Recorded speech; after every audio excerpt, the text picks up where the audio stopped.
No, don't get the breadboard. Get the breadboard. Get a knife there as well. Yeah, but get a knife set as well. Obviously, you want to buy. No. Yeah. Did you get, Dinesh, you got the kettle? No, why are you getting Brabantia there? Why are you getting Brabantia? We don't need Brabantia, right? That's expensive. Don't just get a cheap one there. Yeah, it's for your mother-in-law. Relax. Bring there. Yeah, put it in, right? No, because we got to get all the things right for the housewarming. And then what we're going to do? Boom, damn it, the load shedding. Oh, the trolley. Hey, damn it. Hey, the trolley went out the shop there. For a moment, I thought...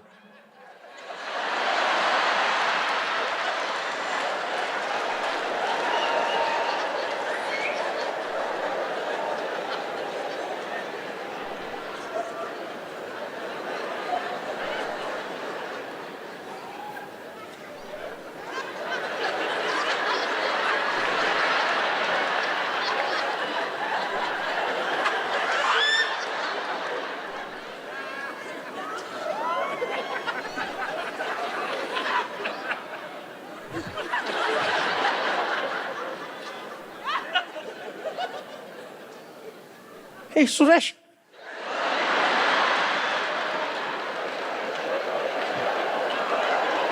Did you hear that? No, I didn't hear nothing. Exactly.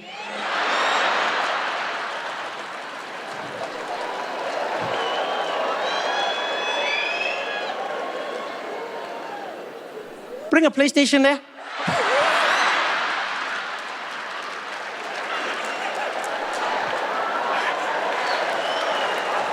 I want to meet that pioneer. You guys don't believe me, go and shake, you'll see.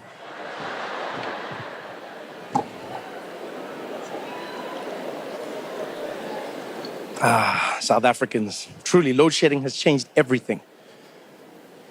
And I mean, it was bound to happen. When you have that much load shedding, people are going to start, they're going to start adapting to it, right? Hedonic adaptation, it's what happens. When you're in any situation for long enough, you start to adapt to that situation and it becomes the new norm. That's what's happened in South Africa. Because now it's like, stage 6 load shedding. You're like, what? It's wild. The wildest load shedding I experienced was 4 hours in the morning and then again 4 hours at night. I'm sorry, guys. Can we have an agreement? Can we just make an agreement here in South Africa? And let's just say, at some point, we can't keep calling it load shedding. Yeah, because load shedding implies that there is a load that needs to be shed. But now, if there is more shedding than load, we have to find another name. Right? It's like it's misleading now. Like at some point, we're going to have to name it by the time where there is electricity, not by the time where there isn't electricity. You know what I mean? Yeah, at some point, you're just going to be like, it's time for Power Hour. That's right, ladies and gentlemen, it's time for Power Hour. That 1 hour in the day when you get electricity to use all of your appliances. Our number one contestant for today is Tembi. Tembi, what are you going to be doing with your 1 hour of electricity? I'm going to be using my blender to make a smoothie. Ha ha, Tembi, that's it, Power Hour. Proudly brought to you by Eskom. Oh, man. Oh.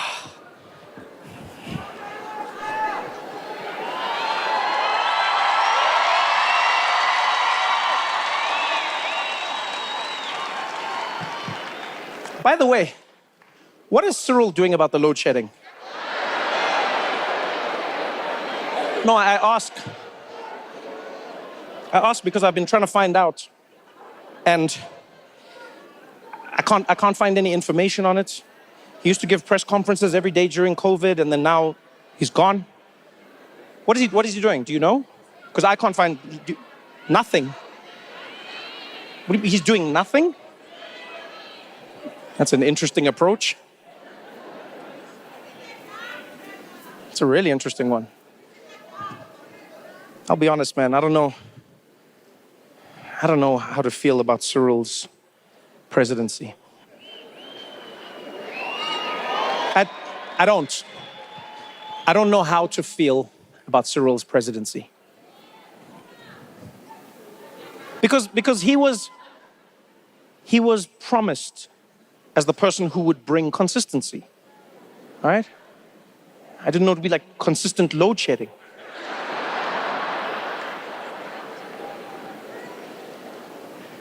And it's crazy when you think of how it began. You know, when Cyril became president, South Africans were ecstatic. It reverberated around the world. Newspapers would report, is this the turning point for South Africa? People in the streets here were so happy. They called it Ramaphoria. Remember that? They said it was Ramaphoria. I saw him in Cape Town walking along the promenade. People were cheering for him. He was taking pictures with babies. And then now, you come back a few years later, those babies are deleting their pictures.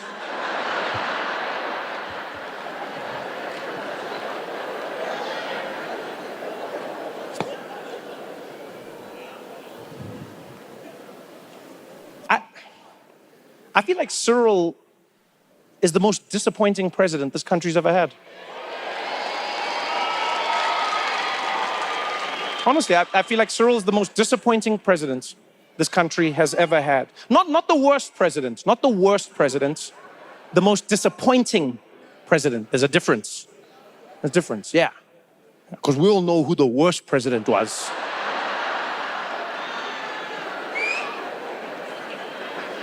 Yeah. Hendrik Verwoerd.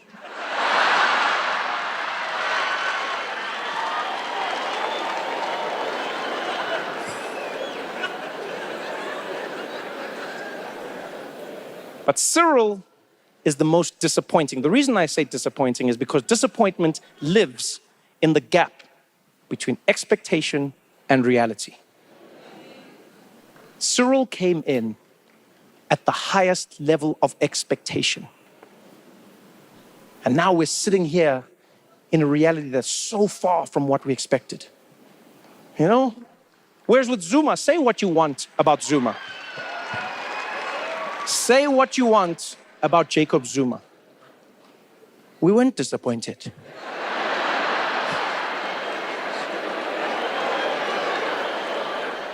We were shocked, but we weren't disappointed. Because remember, guys, that guy came in with a shower. Don't forget that, eh? He kicked things off with a shower, so no one can be like, oh, I can't believe what happened. Hey. From the very beginning, we were like, okay, this guy's coming with action and personality, eh?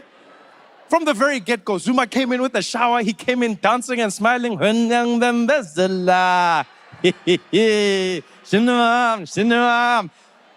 were like, all right, we're going to be in for a ride. And that's exactly what we got. That's exactly what we just didn't expect that degree, you know?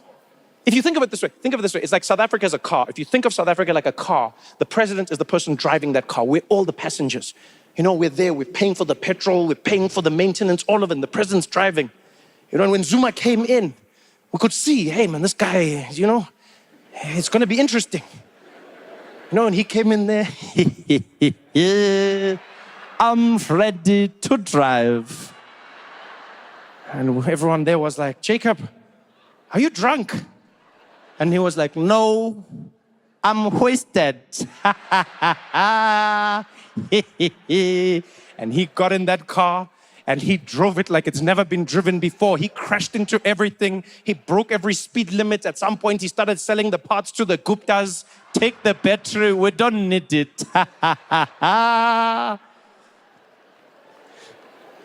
And then finally, South Africans had enough.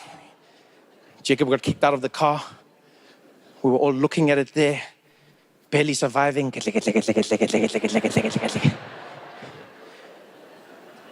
And then we're like, who's the next driver gonna be? Who can drive this car next? And the DA was like, we can drive. And we're like, we're not ready yet. Yeah, it's too soon.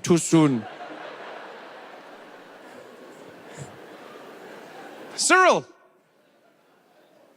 are you gonna drive? And Cyril was like, yes, I can drive the car.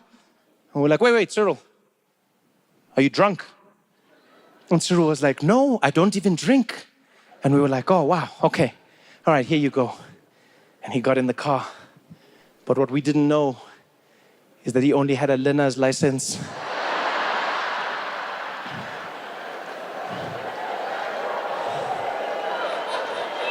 Because he sat in that driver's seat, he put his seatbelt on, he looked down and he was like, whoa, it's a manual.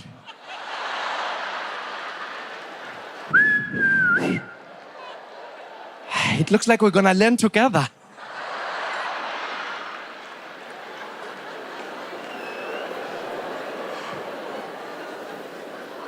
Because I'm sorry, man, I just feel like sometimes Cyril he just lacks conviction.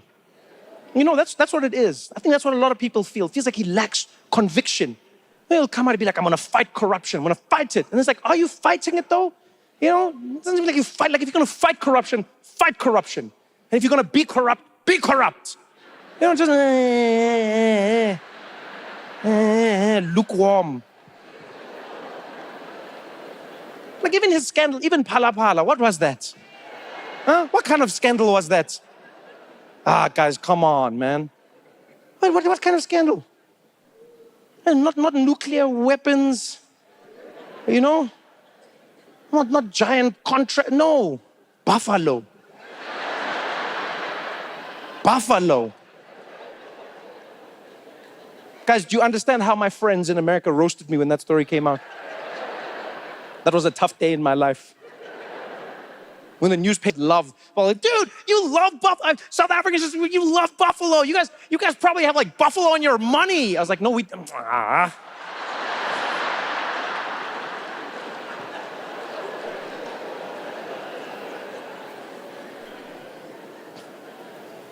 That scandal was terrible. Phala. What was that? They found 11 million rand. They said that Cyril had 11 million rands worth of dollars in his couch. In his couch. What kind of couch was that? It must have been an L shape, eh? 11 million rands worth of dollars in cash. And then the office of the presidency said he didn't know. He didn't know. So he's never dropped the remote. Not even once, just like, hey son, yo. I don't know what was worse, the scandal or the way the office of the presidency responded to South Africans about the scandal. It was insulting at times, right? At first they were like, this is completely normal. There's nothing to see here. Completely normal. What are you talking about? They're like, yeah, no, you can have some money in your couch. Yeah, maybe 7 rand, guys. Then they went on to say, South Africans must calm down. Cyril just has other businesses that he also does. Other businesses. I don't know about you, but I'm not comfortable hearing that my president has side hustles. You're the president of a country. Why are you doing anything else? It's not like you need spare time. There's no electricity. What do you mean you're doing other things? Are you kidding me? That doesn't make me feel safe. Guys, if I'm on a flight, the last thing I want to see is the pilot coming out of the cockpit like, yeah, nick next. Ah, nick next. Ah, pecan pies, mama. Ah, pecan pies. Ah, nick next. I'm like, yo, why aren't you flying the plane? Ah, you never know, Baba. Pack up plane.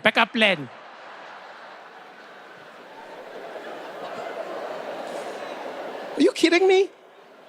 They're like, Cyril has many jobs. How many jobs? Are we just gonna find out by surprise? Huh? One day I'm gonna open my Uber app and I'll just see Cyril is on the way. You're like, this guy takes Tumamina seriously, eh?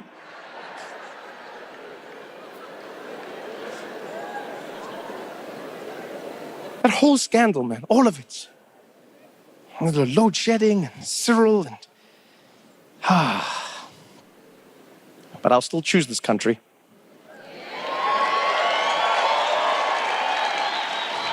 I still choose South Africa every day. I'll tell you that now.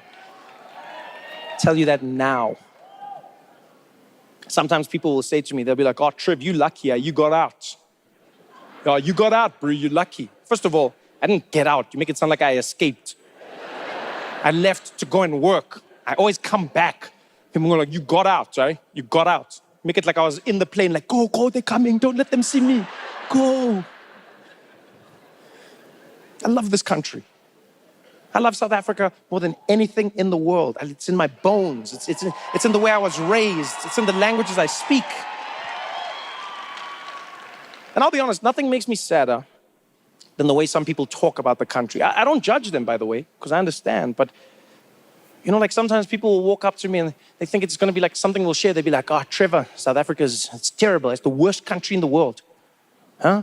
Trevor, this country is rubbish. It's the worst. It's terrible. There's nothing worse than this. I'm like, look, I understand that you're frustrated, but like, be mindful of your words. This is far from the worst country in the world. It's far from it. Right?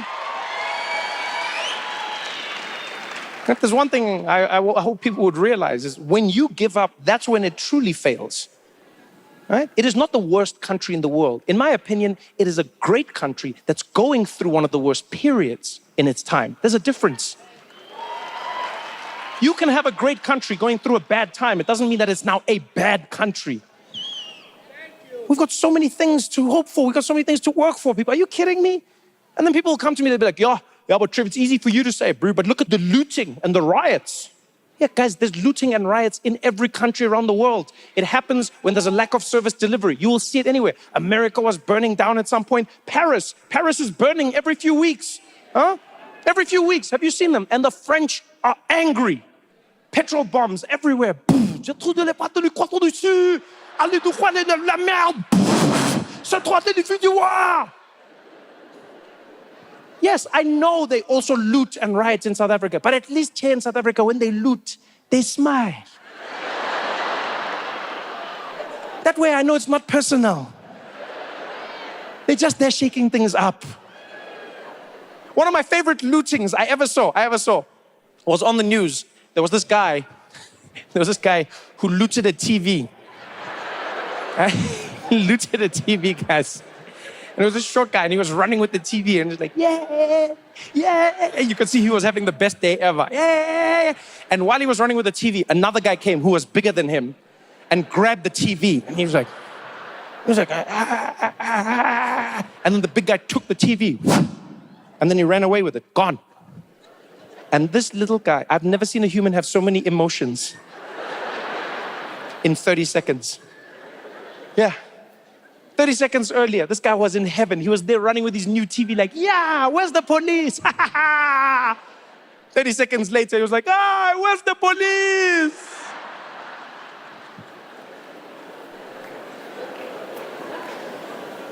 I'll take it any day of the week. People be like, yeah, you know, you say that, Trevor, you say that. You say that. Yeah, but what about the crime? What about the crime, Trevor? Huh? Yes, I admit it, the crime is terrible. It's out of control. We have to do something about it. We have to fight against it, you know? But the thing that gives me hope is that it's a problem that has a solution. Economists have shown time and time again around the world that when there's a high rate of crime, it is often tied to a high rate of unemployment. And so if you work to fix that unemployment, you are then solving the problem of crime. They've shown this time and time again. It is not an easy problem to fix, but it is fixable. People are like, yeah, but you're in America, bro, you're lucky. You know, you don't even have crime. It's like, okay, first of all, there is crime. And second of all, there's something else that we don't have in South Africa, mass shootings. Yeah, that's the craziest thing ever. Just randomly, you're in a room, in a public space, anywhere. Someone comes in, giant gun, starts shooting. 10 people, 20 people, 50 people, 100 people, dead. Why? Nobody knows. Imagine that. Now you're dead. You don't know why. Just getting into heaven.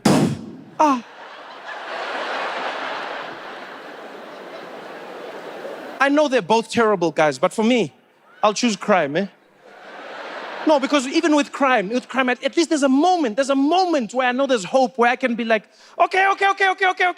But let me take my SIM card and delete my browser history.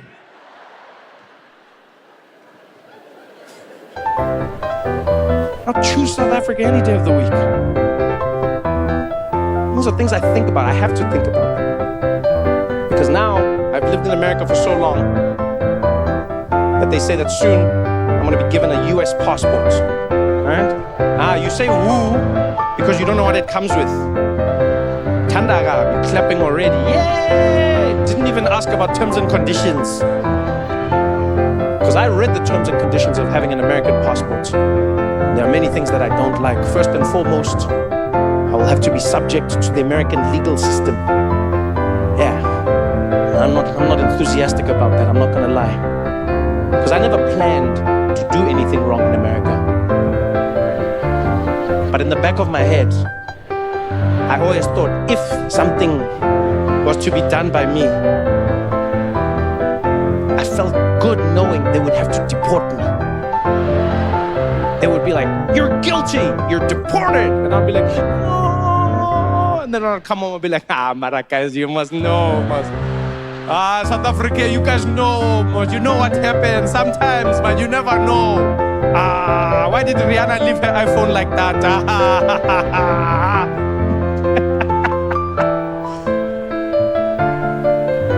No, but I seriously don't want to be involved in the American justice system. Because they say it's justice, but it's terrifying. You don't know how they'll treat you. You don't know why they'll treat you. The scariest part for me is what happens in courts. Because they have a jury system in America. I'm terrified of that. Terrified of it. For those who don't know, I'm sure you've seen it on TV, but for those who don't know, the American system is very different to the South African one. In South Africa, you have the judge, you have the prosecution, and you have the defense.